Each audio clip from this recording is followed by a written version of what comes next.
27వ దశకము కూర్మావతార వర్ణనము. దుర్వాసాసురవనితాప్త దివ్యమాల్యం శక్రాయ స్వయముపదాయ తత్ర భూయః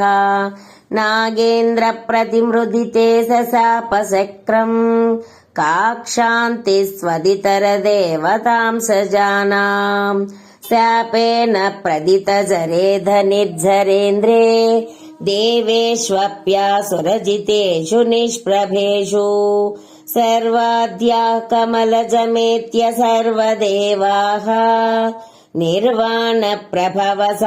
भवन्तमापुः ब्रह्माद्यै स्तुतमहिमा चिरं तदानीं प्रादुष्यन् वरदपुरः परेण धाम्ना हे देवादितिजकुलैर्विधाय सन्धिम् पीयूषम् परिमथतेति पर्यसास्त्वम् सन्धानम् कृतवति दानवैसुरौघे मन्धानम् नयति मदेन मन्धराद्रिम् भ्रष्टेऽस्मिन् बदरमिवोद्वहन् खगेन्द्रे सद्यस्त्वम् विनिहितवान् पयः पयोधौ आधाय द्रुतमध वासुकीं वरत्राम् पादोदौ विनिहित सर्वबीजजाले प्रारब्धे मदनविधौ सुरासुरैस्तैः व्याजात्वम् भुजगमुखे करोऽसुरारीन् क्षुब्धाद्रौ क्षुभितजलोदरे तदानीम् दुग्धाब्धौ गुरुतर भारतो निमग्ने देवेषु व्यदिततमेषु तत्प्रियैषी प्राणैषी कमटतनुम् कठोरपृष्ठाम् वज्रातिस्थिरतर कर्परेण विष्णो विस्तारात् परिगतलक्षयोजनेन अम्भोदेः कुहरगतेन वर्ष्मणा त्वम्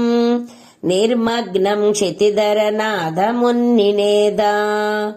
उन्मग्मे झटिति तदा धराधरेन्द्रे निर्मेदुदृढमिह सम्मदेन सर्वे आविश्यद्वितयगणेऽपि सर्पराजे वैवस्यम् परिसमयन्न विवृधस्तान् उद्दाम भ्रमण जवोन्नमद्गिरीन्द्र न्यस्तैकस्थिरतरहस्तपङ्कजम् त्वाम् अभ्रान्ते विधिगिरिसादयः प्रमोदाद् उद्भ्रान्तानुनुरुपात्तपुष्पवर्षाः दैत्यौगे भुजगमुखानिलेन तप्ते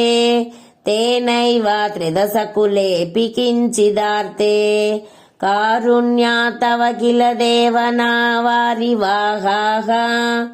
प्रावर्षन्नमरगणान् दैत्यसङ्गान्